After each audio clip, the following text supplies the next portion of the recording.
parle. Il va me détester, Clem, puisque il y avait un quart d'heure qui lui était alloué. Je vais devoir lui dire que maintenant il n'a plus que 10 minutes. Et Clem, je sais qu'il en est capable de relever ce défi. Mon Clem, comment ça va? Salut Kevin, salut Hervé, Ouais, salut mais Colin, salut Salut Timothée, Clem. une émission avec salut au Hervé, tu chat. sais que tu sais qu'on n'y arrive Et pas. bah Allez, ça va être ma c'est faute. toujours Non, mais un le peu plus mec. long. Désolé Hervé, je te jette sous le bus. Mais bon. Oh, le salopard. Pire qu'un Non, cowboy. non, mais c'est pas grave, on va tenir en 10 minutes, y a pas de problème, y a pas de Eh oui. problème. Mon Clem, les infos mercato, tu m'as dit que tu n'allais pas répéter tout ce qui s'était dit la semaine dernière puisque tu fais confiance à notre auditoire pour être fidèle. Mais tu as quand même des nouvelles choses à nous dire.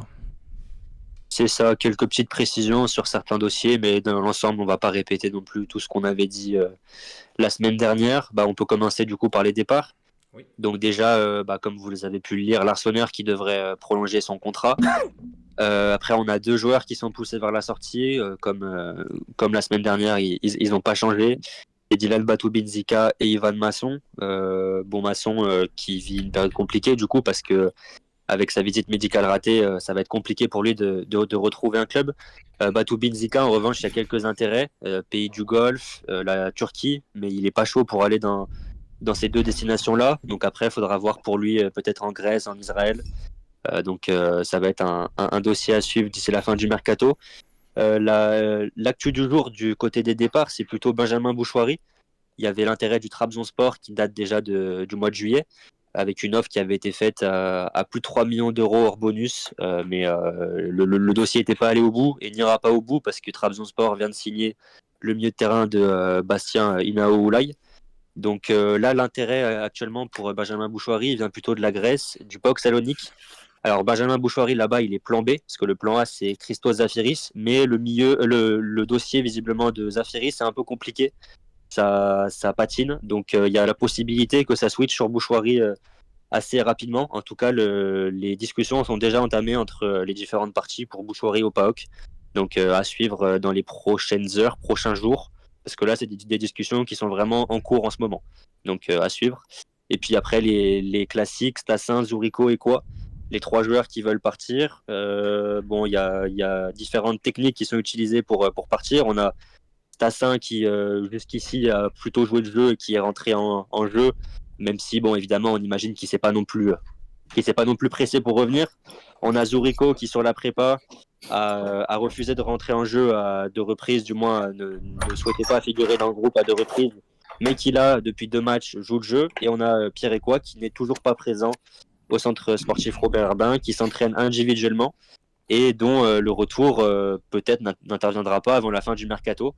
Alors on imagine mal un club poser plus de 7 millions sur lui. Après, il peut y avoir l'option d'un départ en prêt avec option d'achat éventuellement. Mais voilà, ça semble vraiment compliqué pour lui trouver une porte de sortie et un club qui puisse satisfaire tout le monde. Donc on est sur un dossier malheureusement qui à mon sens du moins, ne peut un peu que mal finir. Mais on verra ça pareil d'ici les prochaines semaines. Et pour finir, on va évoquer le cas de deux jeunes joueurs. Paul Aymar, comme vous le savez, les discussions qui sont au ralenti pour un premier contrat professionnel. Toujours pas d'accord. Le joueur qui s'entraîne toujours avec le groupe formation. Pour autant, un départ n'est pas vraiment envisagé par la direction pour ce mercato d'été. Donc, pour l'instant, on est vraiment sur de l'attente tout simplement de la part de Kilmer. Les discussions vont peut-être reprendre, mais en tout cas pour l'instant c'est statu quo. Et enfin Cherfal, il y a plusieurs clubs de Ligue 2, on en parlera demain à 6h si vous voulez plus de détails, plusieurs clubs de Ligue 2 qui sont sur lui, pas que Bastia non plus, mais voilà, il y a plusieurs clubs de Ligue 2. Et le problème c'est qu'il n'est pas sûr de partir, parce qu'il a des partisans au sein du club, des gens qui aimeraient bien le voir jouer avec l'équipe A. Pour l'instant, on ne sait pas vraiment ce qui va en advenir, mais en tout cas, il y a des gens qui poussent pour que Cherfal ne soit pas bradé à un club de Ligue 2 et qu'il ait pourquoi pas sa chance un jour avec l'équipe première. Merci beaucoup Clem. On est d'accord, merci Tim, sur ces départs. Il n'y a pas de mec que tu veux absolument retenir. Je mets pas Astassin et Zurico dans la boucle, mais je parle plus pour les battus, Bouchouari et quoi, dans la mesure où il a pas envie de rester. Tim? est-ce que tu es toujours là? Micro qui n'est pas ouvert. Pardon, Ah, mon pardon. micro n'était pas ouvert. Est-ce que toi, des gars comme Bourchoirie, Battu, tout ça, tu comptes vraiment plus dessus? Toi, tu as déjà parlé un peu de la défense tout à l'heure, le fait que tu voulais garder personne. Non, alors franchement, moi j'ai toujours eu l'impression que Batu Binsigue était supérieur à Nadé, mais j'ai bien conscience que c'est peut-être une vision complètement personnelle et peut-être tronquée par la bonne Coupe d'Afrique des Nations que je l'avais vu faire en Côte d'Ivoire et que les qualités qu'il a montrées avec la RDC étaient pas celles qu'il a montrées en Ligue 1 l'année dernière. Donc non, je me battrai pas pour Batu Binsigue. Voilà. Masson, terminé. Ça fait 4 ans qu'il aurait dû partir. Bouchoirie, je sais pas trop. Et puis pour Ekwa, voilà, je suis pas pour garder des joueurs contre leur volonté.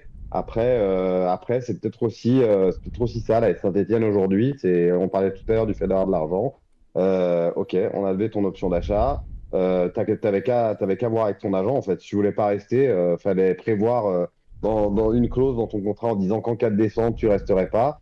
Donc voilà, on est les décideurs, c'est nous qui décidons, et puis on te réintégrera quand tu auras fini de faire la gueule, c'est une possibilité aussi.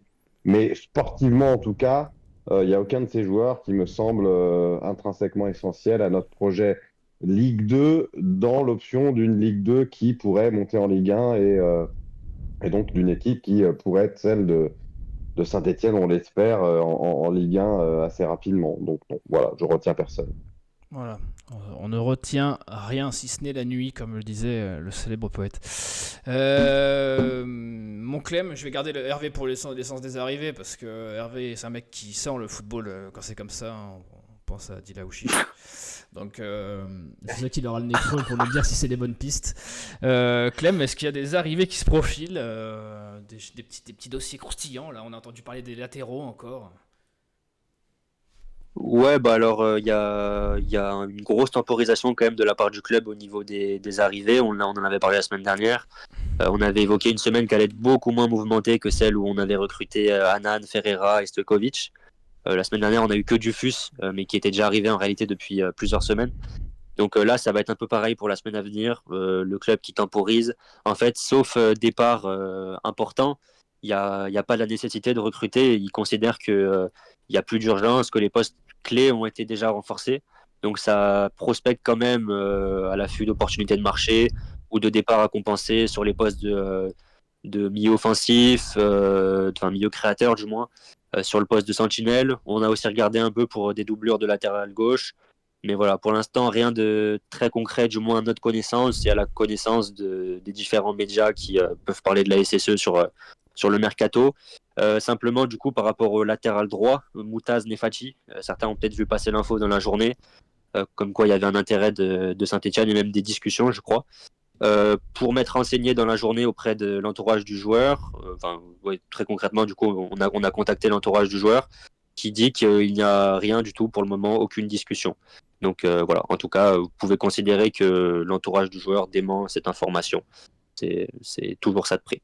Donc voilà, en ce qui concerne les arrivées, ça risque d'être plutôt calme, mais on peut s'attendre à un ou deux ajustements éventuellement. Des prolongations de contrat, quelque chose à se mettre sous la dent quand même Prolongation de contrat, l'Arseneur, que ça devrait intervenir prochainement, hein, c'est ce qui est prévu. Alors on n'avait pas la date si c'est 2028 ou 2029 parce qu'on nous a dit 3 ans, mais on ne sait pas si c'est 3 ans à partir de maintenant ou à partir de l'an prochain, soit la fin de son contrat. Donc on attend l'info pour ça. Mais à part l'Arseneur, pas de prolongation en vue à ma connaissance. Enfin, le club aimerait bien faire signer une prolongation, enfin un premier contrat professionnel à Paul Aymar. Mais pour l'instant, voilà, c'est les seuls dossiers en cours. Ok. Hervé, sur le sens des arrivées, est-ce que pour l'instant, tu es d'accord avec ça, qu'on attend, voir s'il y a vraiment une belle opportunité ou si on perd quelqu'un à un poste clé? Et pour l'instant, ça suffit? Après, bon, il va falloir voir encore une fois, c'est l'état d'esprit des joueurs, la puissance financière qu'on a aujourd'hui nous permet peut-être d'avoir un temps d'avance dans les fameux bras de fer de fin de mercato. Et quoi, ça paraît compliqué pour revenir vers quelque chose de positif. Davitashvili, on en a déjà parlé, ça paraît plutôt bien embarqué. Stassin, un petit peu entre les deux. Moi, je reviens sur la prise de parole qui a été la seule par rapport à tous ces sujets-là de Horneland il y a 2 ou 3 semaines, qui a dit ce sont des joueurs sous contrat, ce sont des top joueurs, ce sont des joueurs qui doivent comprendre qu'on a besoin d'eux pour faire une magnifique saison et remplir les objectifs du club. Donc moi, je me range derrière ça. Les joueurs sont sous contrat, même si on sait que dans le football d'aujourd'hui, ça ne veut pas forcément dire grand-chose. Mais on a cette liberté aujourd'hui de ne pas être obligé de vendre ou de brader ou tout ce qu'on veut. Ils ont signé un contrat, ils étaient bien contents d'arriver à Saint-Étienne il y a 12 mois, jour pour jour. Bon, voilà, s'il faut qu'ils fassent un petit peu la tête pour finalement la relever, la redresser et participer à ce qu'on espère tous être une belle saison du côté de la SSE, voilà, à voir. Mais après, là-dessus, honnêtement, on a un groupe étoffé, on a montré qu'on pouvait faire de belles choses. Donc, Ok. tout ce qui va se passer là, j'ai envie de dire, c'est que du bonus maintenant. Optimisme et opportunisme pour la fin de ce mercato. Clem, est-ce que c'est bon sur le mercato ou tu as un dernier petit truc à nous dire? Non, pas spécialement. C'est à peu près Rendez-vous tout. la Ça se semaine passe. De prochaine toute pour, façon, c'est très calme. Voilà, c'est très calme. Heureusement pour que le tu n'as eu moment. que 10 minutes finalement, quoi. Ouais, comme quoi Ouais, des ouais, fois c'est dans la ça. vie ça suffit. C'est ça. Merci On peut beaucoup. remercier Hervé finalement. Merci, voilà, Non, je merci. t'en prie. Merci Clem, en tout cas, c'est gentil d'être venu